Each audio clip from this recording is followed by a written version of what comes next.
Hello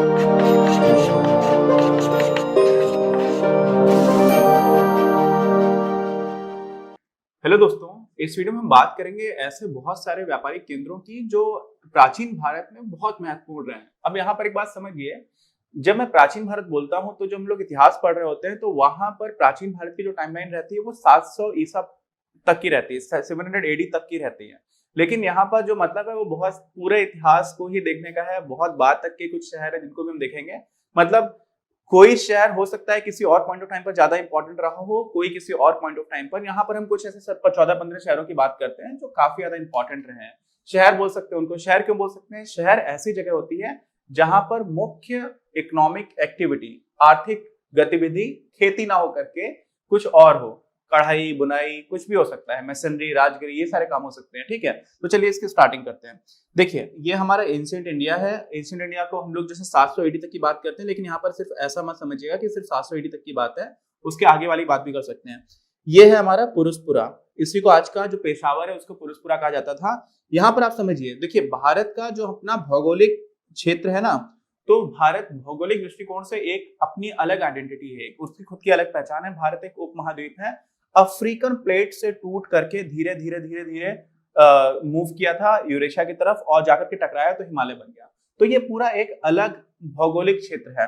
तो होता क्या है इसमें, यहाँ पर भारत की जो बाउंड्री है उस पर बहुत सारे आपको पहाड़ मिलते हैं। ठीक है, पूरा हिमालय भी इसी तरह से बना हुआ है। आप इधर कश्मीर की तरफ जाओगे तो कराकोरम मिलेगा, फिर पाकिस्तान की तरफ जाओगे तो हिंदू कुश और बाकी पहाड़ मिलने लग जाते हैं।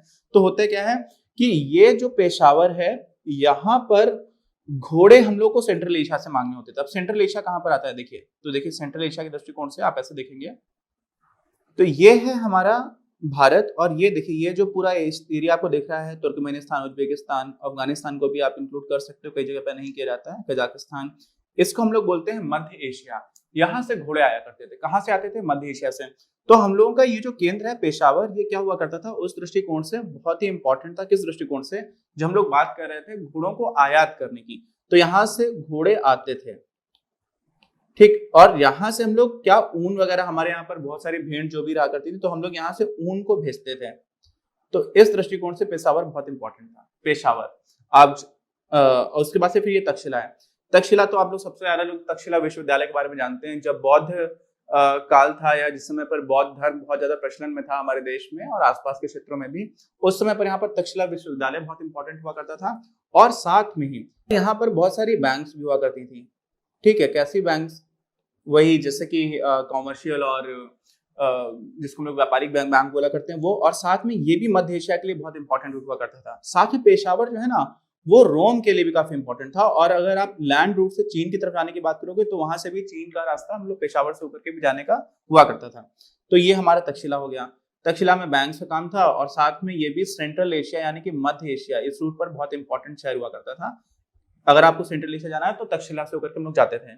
अच्छा, अब आगे बढ़ जाते हैं। आगे कहाँ पहुंचते हैं हम लोग? पहुंचते हैं इंद्रप्रस्थ पर। इंद्रप्रस्थ आज समझिए दिल्ली उसी के आसपास का क्षेत्र है। यमुना नदी, ये यमुना रही, ये आपकी गंगा नदी है।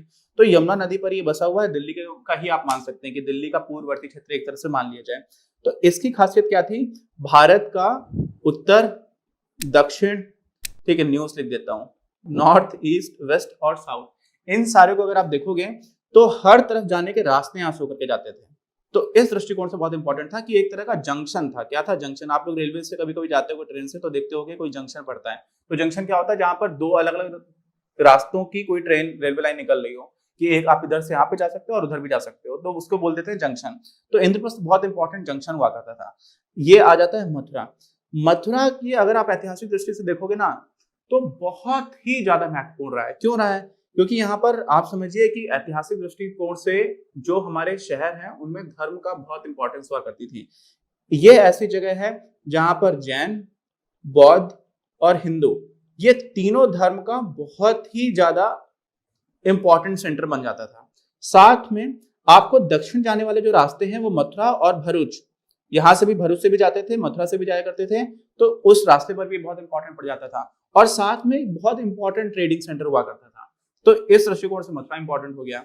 और ये रहा आपका मिथिला। तो मिथिला बहुत बड़ा क्षेत्र है। यहाँ के लोग क्या क्या करते थे? बंगाल की खाड़ी। अब देखिए बंगाल की खाड़ी में आपको दिखाता हूँ, ये है आपकी पूरी बंगाल की खाड़ी। ठीक, और नॉर्थ अपना बिहार है, उसमें समझ लीजिए मिथिला, यहाँ पे कहीं मिथिला पड़ता है। तो बंगाल की खाड़ी के रास्ते ये लोग ऐसे होते होते होते होते ये जो आपको नीचे दिख रहा है, ये आपका समझ लीजिए यहाँ पर ये एक नीचे एक आइलैंड आता है, द्वीप आता है, इसको हम लोग बोलते हैं बोर्नियो। क्या बोलते हैं? बोर्नियो। वहां पर भी इन लोगों ने कॉलोनीज बना ली थी। और ये है आपका चीन, तो ये है आपका दक्षिण चीन। तो दक्षिण चीन में भी इन्होंने क्या कर दी थी प्रथम शताब्दी में, यानी कि आज से लगभग 2000 साल पहले यहाँ पर भी इन्होंने कुछ कॉलोनीज बना ली थी। किन लोगों ने? जो मिथिला के लोग थे। तो ये मिथिला का काम हो गया। अच्छा, उसके बाद से पाटलिपुत्र। पाटलिपुत्र जो है ना, वो आज का जो पटना है उसको बोलते हैं। तो आज का जो पटना है वही पाटलिपुत्र हुआ करता था। और पाटलिपुत्र में हम लोग नगीनों को भेजा करते थे। यहाँ पर नगीने जो थे ना, उनका मेनली एक्सपोर्ट हुआ करता था। और बहुत इंपॉर्टेंट व्यापारिक केंद्र था। साथ में गंगा नदी के किनारे भी है। ठीक। और भी आपको और नदियां देखोगे तो एक सोन नदी आती है। तो पाटलिपुत्र जो है वो बहुत सारे दृष्टिकोण से नदियों की वजह से 3-4 नदियां यहाँ पर आकर के मिला करती थी। तो उस दृष्टिकोण से बहुत इंपॉर्टेंट था। नदियां जो हुआ करती ना, वो दो तरह का काम करती थी। एक तो आपको सामान को भेजने में बहुत अच्छे व्यापारिक केंद्र बना सकती हैं। साथ ही नदियों को कोई आर्मी अटैक करेगी तो क्रॉस करके कर पाएगी। तो आर्मी आपके यहाँ पर देर में पहुंच पाएंगे, आपको अपना सामान भेजना है तो आप आसानी से भेज सकते हो। तो नदियां बहुत अच्छा काम करती थी, है ना। ये आ जाता है हमारा बनारस। बनारस में कपड़ों का बहुत काम आता है हमेशा से। आज भी आप लोगों को पता होगा, बनारसी साड़ी की बात है, रेशमी रंग का सुनहरे रंग का रेशम, वो भी यहाँ पर बहुत ज्यादा कॉमन रहा है। और बनारसी का जो एक और इम्पोर्टेंस है वो देखिए गंगा नदी के किनारे है। कहाँ पर है? ये आपकी गंगा नदी आ रही है, तो गंगा नदी के किनारे बसता है। और साथ में दो तरह के रास्ते होते थे, एक तो होता था नदी के थ्रू, दूसरा होता था कि जो लैंड रूट है। तो लैंड रूट भी यहाँ पर ऐसा पड़ता था। और उस वजह से ये जो पूर्व है, ये हमारा भारत का पूर्व क्या, देखिए दिशाएं क्या होती है, कुछ बच्चों को इसमें थोड़ा कंफ्यूजन होता है। ऐसे करके हम लोग मैपर बनाते हैं। ये हमारा हो जाता है नॉर्थ, और ये हो जाता है हमारा ईस्ट, ये हो जाता है साउथ, और ये हो जाता है वेस्ट। तो मैप में, नक्शे में हम लोग हमेशा ही जो ये दिशा होती है उसको हम लोग ईस्ट मानते हैं। तो बनारस जो है वो पूर्व भारत के दृष्टिकोण से बहुत ही इंपॉर्टेंट हुआ करता था। रास्ते जो भी है यहाँ से होकर के जाया करते थे। तो इसको मैं थोड़ा सा क्लियर कर देता हूँ, काफी यहाँ पर गिचपिच हो गया है। अब आगे की बात करते हैं। तो देखिए, तो मिथिला का ही देखिए एक और यहाँ पर आपको दिखाता हूँ मैप में। ये रहा हम लोग का भारत है, ठीक है, ये हमारा प्यारा भारत। ये रहा ग्रीस, इसी को हम लोग बोलते हैं यूनान। तो जब मैंने बताया था कि कॉलोनीज इन्होंने साउथ चाइना में बनाई थी, ये था आपका दक्षिण चाइना। कौन सा है? दक्षिण चीन। ऐसे ही इन्होंने ग्रीस में भी कॉलोनीज बना ली थी। किन लोगों ने? जो मिथिला के लोग थे। प्रथम शताब्दी की बात कर रहे हैं, आज से 2000 साल पहले की। और इसी प्रकार एक और बात जैसे बनारस के लिए इंपॉर्टेंट है वो आती है कि बनारस में चंदन की लकड़ी पर कारीगरी बहुत अच्छी होती थी। किस पर? चंदन की लकड़ी पर। तो ये भी इसका एक बहुत ही इंपॉर्टेंट एस्पेक्ट रह जाता है। अब बात करते हैं हम लोग किसकी? उज्जैन की। उज्जैन में पत्थरों का देखिए पहाड़ पड़ता है। आप लोग में से कुछ लोग महाकालेश्वर मंदिर अगर गए हो उज्जैन में, तो आप देखेंगे जंगल है। तो यहाँ से पत्थरों का भी निर्यात काफी पहले से चलता आ रहा है। अलग अलग तरह के पत्थर थे, कार्नेलियन पत्थर है, सुलेमानी या सुमेलानी उसको बोलते हैं, वैसा। तो वो पत्थर, और साथ में कपड़ों का व्यापार भी होता था, मलमल का भी हुआ करता था। तो उज्जैन बहुत ही इंपॉर्टेंट रहा है। उज्जैन का जो ऐतिहासिक नाम है वो हम लोग अगर हिंदू माइथोलॉजी वगैरह में आप देखोगे तो अवंतिका आपको दिखाई पड़ेगा। ऐतिहासिक दृष्टि से भी दिखता है कि अवंतिका भी इसको कहा जाता था। उसके बाद से हम लोग पहुंचते हैं भरूच पर। ये है आपका भरूच। अब देखिए इसका अलग अलग नाम हुआ करते थे। यहाँ पर आप देखेंगे तो ब्रोच, ठीक है, ब्रिटिशर्स थे वो इस तरह से बोला करते थे। और उसके बाद से ये है भृगुकक्ष। तो ये बहुत ही पुराना नाम अगर आप देखोगे तो भृगुकक्ष बोलते हैं इसको। और आज इसको हम लोग बोलते हैं भरूच, ठीक। और ये है आपका सूरत। इन दोनों का जो मेन काम हुआ करता था वो देखिए क्या होगा इनका मेन काम। आप इनकी लोकेशन समझिए, यहाँ पर लोकेटेड है ये दोनों। तो यहाँ से मुख्य रूप से जो आपका ये अरब है, यहाँ पर जो भी आपके जहाज जाया करते थे समुद्री, वो सारे यहाँ से जाया करते थे। तो भारत के पश्चिमी तट पर सबसे ज्यादा इंपॉर्टेंट ट्रेडिंग सेंटर्स भरूच और सूरत हुआ करते थे। मुंबई बहुत बाद में डेवलप हुआ है और मुंबई बहुत बड़ा हो गया, लेकिन अगर ऐतिहासिक दृष्टिकोण से देखेंगे तो मुंबई उतना बड़ा सेंटर नहीं माना जाता था जितने बड़ा कि सूरत हुआ करता था। तो सूरत अभी फिर से वापस बहुत तेजी से बड़ा शहर होना स्टार्ट हो चुका है। तो ये इसके इंपॉर्टेंट पॉइंट्स हैं। अब एक बात समझिए, भरूच की कुछ और इंपॉर्टेंस भी है। भरूच की क्या क्या इंपॉर्टेंस है? भरूच एक तो देखिए ये हमारी जो नदी जा रही है ना, ये हमारी नदी है नर्मदा। तो नर्मदा नदी के तट पर है। तो आपको वापस पीछे से भी आप काफी चीजें ऐसी हैं जो यहाँ पर आ सकती हैं। हालांकि नर्मदा नदी में झरने वगैरह बह जाते हैं, और अगर बीच में कहीं झरना पड़ रहा है नदी में, तो सोचिए उसको हम लोग सामान को इधर उधर पहुंचाने के लिए अच्छे से यूज नहीं कर पाएंगे, है ना। तो वैसी समस्या आ जाती थी, लेकिन उसके बाद भी इस नदी के किनारे होने की वजह से ये अच्छा ट्रेडिंग सेंटर था। और साथ में मैंने आपको बताया था कि मथुरा और भरूच इन दोनों से ही दक्षिण भारत को जोड़ने के रास्ते जाया करते थे। कहाँ को? दक्षिण भारत को। तो इस दृष्टिकोण से भी काफी ज्यादा इंपॉर्टेंट था। तो अगर आप देखोगे तो प्राचीन भारत में बहुत ही इंपॉर्टेंट ट्रेडिंग सेंटर ये हुआ करता था। सूरत के बारे में बता ही चुका हूँ कि मुंबई से भी ज्यादा कैसे इंपॉर्टेंट हुआ करता था। साथ ही यहाँ पर क्या हो रहता था कि सुनहरा बॉर्डर हुआ करता था। किसका? कपड़ों में साड़ी वगैरह बनाते थे, तो सुनहरे बॉर्डर वाली जो साड़ियां थी, इस तरह के कपड़े यहाँ के बहुत ज्यादा मशहूर हुआ करते थे। कहाँ के? सूरत के। तो ये भी बहुत इंपॉर्टेंट था। और एक और चीज देखिए कि ये है आपका मिस्र, ठीक है। तो सूरत की जो हुंडियां हैं, सूरत में व्यापारी बहुत ही ज्यादा पहले समय से महत्वपूर्ण रहे हैं, महत्वपूर्ण पोजीशंस पर रहे हैं, समाज में उनका दबदबा रहा है। तो इनकी सुनहरा बॉर्डर के साथ साथ दूसरी चीज आप समझिए, हुंडियां। हुंडी की मैंने आपको पूरी बात बताई थी क्या होती है। तो जो सूरत की हुंडियां होती थी, उनको मिस्र तक, यानी कि इतने दूर दूर के क्षेत्र थे, और ये जो आपका पूरा क्षेत्र है इराक वाला, यहाँ पर भी बहुत ज्यादा अच्छे से सम्मान पाती थी, उनकी अपनी वैल्यू हुआ करती थी। तो ये अपना सूरत के बारे में जानकारी हो जाती है थोड़ी बहुत संक्षेप में। फिर ये दक्षिण भारत में आप देखोगे तो कांची मिल गया आपको, ठीक, कावेरीपत्तनम मिल गया और मदुरई मिल गया।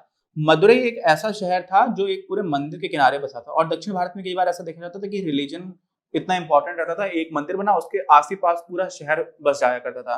तो मदुरई, कावेरीपत्तनम और कांची और कावेरीपत्तनम दोनों ही अपने पूर्व भारत में, दक्षिण पूर्व भारत में बहुत इंपॉर्टेंट बंदरगाह हुआ करते थे।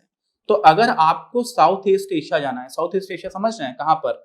ये देखिए, ये थाईलैंड है, क्योंकि इसको मैं क्लीन कर देता हूं थोड़ा सा।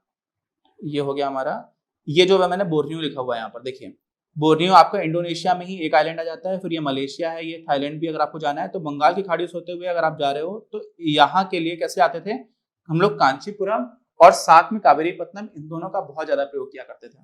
और एक और बात समझिए, ये कांची और कावेरीपत्तनम को अगर आप दोनों को देखोगे तो साथ में साउथ ईस्ट एशिया के साथ साथ दक्षिण चीन जो है उसके लिए भी बहुत महत्वपूर्ण था। और कांची में जो चीनी लोग आया करते थे, यहाँ पर काफी चीनी व्यापारी आते थे। कौन लोग आते थे? चीनी व्यापारी। और किस लिए आते थे?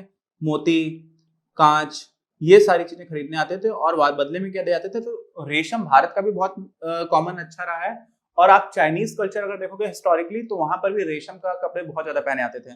तो चाइनीज क्या क्या यहाँ पर सोना और रेशम ये वापस भेज देते थे, यानी कि उसका हम लोग आयात करते थे इसके थ्रू, और मोती और कांच का निर्यात किया करते थे। कहां से? कांची से। कावेरीपत्तनम की दो तीन बहुत अच्छी खासियत है। एक तो ये काफी ज्यादा वाणिज्यिक और व्यापारिक दृष्टिकोण से इसका पूरा बसाया गया था। तो यहाँ पर सामान ढुलाई और सामान उतारने का जो भी कुछ काम रहता है ना, वो बहुत अच्छे से हो पाता था, क्योंकि उन सारी चीजों को ध्यान में रख करके ही पूरा शहर बनाया गया था। तो कहाँ कहाँ पर पोर्ट से, बंदरगाह से कैसे चीजें उतारी जाएंगी, उस दृष्टिकोण से ये बहुत इंपॉर्टेंट था। और ये है हमारा गल्फ ऑफ मन्नार बोलते हैं इसको। क्या बोलते हैं? मन्नार की खाड़ी। और आप देख पा रहे होंगे कि जो मदुरई है वो बहुत ही ज्यादा पास है इसके, किसके? इस मन्नार की खाड़ी के। तो यहां से मोती, क्या क्या मिलता था? मोती और मछली पकड़ना, इन दोनों को कंट्रोल किया जाता था। किसको? मोती और मछली पकड़ने को मदुरई से। और मदुरई मैंने आपको बताया है कि बहुत इंपॉर्टेंट एक रिलीजियस सेंटर भी हुआ करता था। तो ये बहुत सारे ऐसे शहर हैं भारत में जो ऐतिहासिक दृष्टि से, वाणिज्य की दृष्टि से बहुत ही ज्यादा महत्वपूर्ण रहे हैं। इनके बारे में मैं आपको जब इतिहास में पढ़ाऊंगा तो हर अलग अलग शहर ने क्या क्या किया था उसको डिटेल में बताऊंगा। यहाँ पर एक संक्षेप में वीडियो बना दिया है, तो आप देख सकते हैं। क्योंकि ऐसे अपने को आइडिया लगता है ना कि भारत में पहले भी अलग अलग तरह के ट्रेडिंग सेंटर्स ने बहुत अच्छा काम किया।